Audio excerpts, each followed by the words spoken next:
भाभी क्या कर रही हो अभी? सब लोग कैसी कैसी बातें बोल रही हो और ये क्या साड़ी पहन रखी है?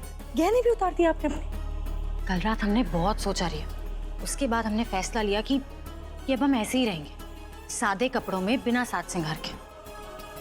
और ये हमारी इतनी सारी साड़ियाँ ये तो किसी काम के नहीं है ना हमारे, और रखे रखे तो बेकार ही हो जाएंगे। तो हमने सोचा उन्हें बेच ही देते हैं, किसी के काम आएंगे, इसीलिए हमने दुकान लगा ली। अरे आइए आइए देखिए, इतनी सुंदर साड़ियाँ इतनी सस्ते दामों में कहीं नहीं मिलेंगी। सुनो, हमरा घर का बहू लोग ना ऐसे रहती है और ना ही ऐसा काम करती है, समझे? हम तुम्हारे घर की बहू नहीं है, तो हम कुछ भी पहने कुछ भी करें, क्या फर्क पड़ता है? लेकिन पंच लोग तो कहे हैं ना तुमसे। पंचायत ने तो सिर्फ तुम्हारे घर में रहने के लिए कहा है हमें, ये तो नहीं कहा है ना कि हमें कैसे रहना चाहिए, क्या पहनना चाहिए।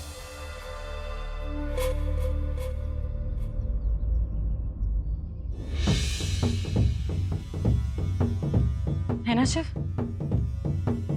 बुरा लग रहा है तुम्हें? पर हम भी क्या करें, पंचायत ने हमें यहाँ रहने का आदेश तो दे दिया, पर अपने गुजारे के लिए हमें कुछ तो करना पड़ेगा ना। तुम तो जानते हो ना कि हम बहुत स्वाभिमानी हैं, किसी से कुछ लेना या किसी का एहसान लेना हमें बिल्कुल मंजूर नहीं है। तुम तो हमरा काम आसान कर दी हो गंगा, जो आग लगाई हो ना उनमें बस थोड़ा सा घी पड़ जाए, फिर देखो क्या होता है। सुन रहे हो ना सिर्फ? देखो कैसा कैसा बात कर रही है। अरे घर में कौन कमी है इको? हम तो नहीं कहे इको कि अपना गुजारे का इंतजाम खुद भी कर लो। रहना ही है तो खुशी खुशी काहे नहीं रह सकती? हाँ, अब अपने घर में इतना सारा लोगों का खाना पकता है तो इसके लिए 2 रोटी नहीं पक सकता है का? कौन का ही पैसा कमाने के लिए इस तरह का काम करो। अरे तुम लोगों की बात अलग है, तुम लोग एक ही परिवार के हो, रिश्ते से जुड़े हुए हो, पर हमारा तो तुम सबके साथ कोई रिश्ता नहीं है ना, और ना ही होगा। तो हम तुम्हारे घर में किस हक से खाना खाएंगे भला? लड़कियां से ना बातें करने का कोई मतलब नहीं है। हाँ। क्या हुआ शिव, हमारी इस हरकत से शर्मिंदा हो रहे हो? सबके सामने तुम्हारे परिवार की बेइज्जती हो रही है, तो नाराज हो ना हम पर? चिल्लाओ, ऐसे चुपचाप क्यों खड़े हो? ओ, अब समझ में आया हमें, तुमने वादा किया था ना हमसे कि हमारा साथ दोगे, हर हाल में हमारे और हमारे मान सम्मान की रक्षा करोगे। देखा, वादा करके फंस गए तुम। अब चाहे हम कुछ भी कर लें, तुम सबके सामने हम पर नाराज नहीं हो सकते, क्योंकि अगर तुमने हम पर गुस्सा किया सबके सामने तो हमें शर्मिंदा होना पड़ेगा, है ना? लेकिन अगर तुम्हें बहुत गुस्सा आ रहा है, गुस्सा काबू में नहीं है, तो तोड़ दो अपना वादा।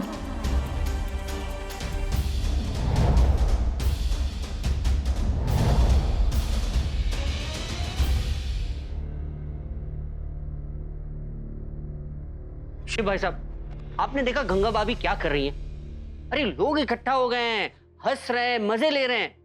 अरे रोकिए उन्हें, अगर ऐसा ही चलता रहा तो गांव में आपकी क्या इज्जत रह जाएगी? सर जी आप परेशान मत। अरे क्या परेशान मत हो? अरे आप परेशान मत हो, आप यहाँ पर बैठो। आप चिंता मत कीजिए, हम सब संभाल लेंगे। मगर कब और कैसे? हम कह रहे हैं ना कुशल जी, आप चिंता छोड़िए, हमें कुछ सोचने दीजिए। एक तो ये समझ में ही नहीं आ रहा कि आपको गुस्सा क्यों नहीं आ रहा है। अरे कोई भी आदमी इस परिस्थिति में शांत कैसे रह सकता है? कुशल जी, नाराज होकर चीखने चिल्लाने से कोनो फायदा नहीं होता, कोनो समस्या का हल नहीं मिलता, और जब कोनो समस्या का हल नहीं मिलता तो फिर अशांति फैलाने का क्या फायदा, बताइए? जानते हैं, लेकिन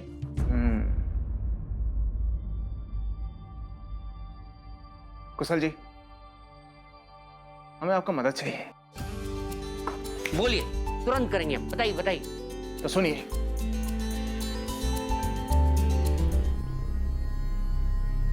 कौन से? अरे बहन जी, एक मिनट जगह दीजिए, 1 मिनट जगह दीजिए। हाँ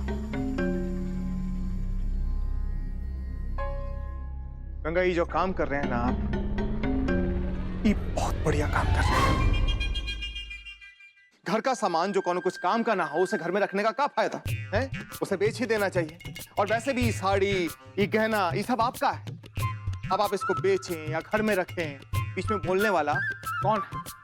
कोई बोल सकता है? कोई नहीं बोल सकता। हम भी कुछ नहीं बोलेंगे, लेकिन हम एक बात कह रहे हैं कि ये काम आप हवेली के अंदर भी तो कर सकते हैं ना, हैं? हम बताते हैं कैसे। देखिए, आप सब लोगों का सामान खरीदना है ना, हैं? अब आप फिर गर्मी में काहे परेशान हो रहे हैं? आप आराम से अंदर चलिए आंगन में, हम वहां पर आपके लिए जलपान, नाश्ता, मिठाई, ठंडा हवा, इन सब का इंतजाम कर दिए। आराम से पंखा का ठंडा हवा में बैठिए, अपना पसीना सुखाइए, शरबत का आनंद लीजिए और खरीदारी का भी आनंद लीजिए। क्या बोलते हैं आप? नहीं आप हम यहीं पर ठीक है, कहीं नहीं जाना हमें। अरे आप रहने दीजिए। अच्छा आप ही बताइए, अंदर या बाहर? अंदर। बहुत बढ़िया, बहुत बढ़िया। अरे कुशल जी, दाई माँ, अरे आइए, शरबत दीजिए, मिठाई दीजिए, इन सबको। जाइए जाइए जाइए। हाँ, अंदर आइए ना, शरबत पीजिए, अरे हाँ, गर्मी में राहत रहेगी। आइए। अरे चले, शरबत तैयार है। आ गए।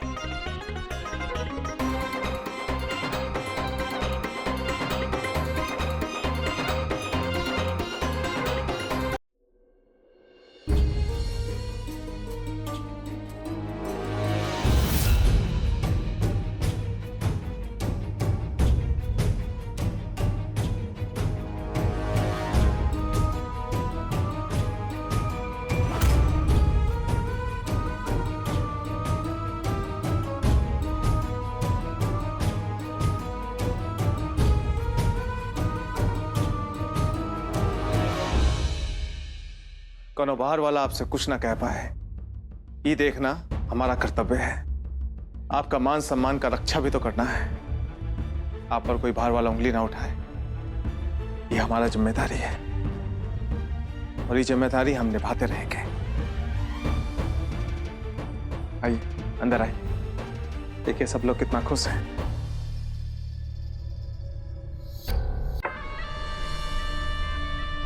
बंदूक दे दे आपको, पहले हमें गोली मार दीजिए, उसके बाद अपने आप को। तुम ना एकदम बहुरा गए हो प्रताप। अच्छी खासी जा रही थी गंगा, क्या सोच कर लेगी थी उसे आप? मिन्नत एक करके रोकने का क्या जरूरत था आपको? ऐसा ना करते ना हम, तो वो लड़कियां के साथ साथ हम लोग सब गांव के बाहर हो जाते और तुम्हारा मठाधीश बनने का सपना धरा का धरा रह जाता, समझे? गंगा को रोक कर आपने हमारा उस घर में आने का रास्ता बंद कर दिया। माँ, अभी तुम्हारी माँ जिंदा है, चिंता मत करना, हम अपना बेटा को बहुत जल्दी घर ले जाएंगे। तुम बस अपना भाई का भावनाओं से खेल कर उसका दिल जीत लो, उसका नजरों में अपना जगह बना लो, बाकी हम संभाल लेंगे। मठाधीश का कुर्सी जो है ना, तुम्हारा ही होगा बेटा, तुम्हारा ही होगा। काहे कि जो रानी है, राजा का इज्जत धूल मिट्टी में मिलाने पे तुली हुई है।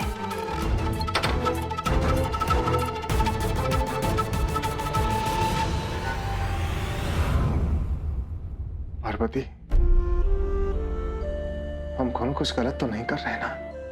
गंगा जो चाहती है वो कैसे कर सकते हैं? सागर जी को दिया वचन हम कैसे तोड़ सकते हैं? हमारे तो कोनो कुछ समझ में नहीं आ रहा। हम सब ठीक कर रहे हैं ना पार्वती?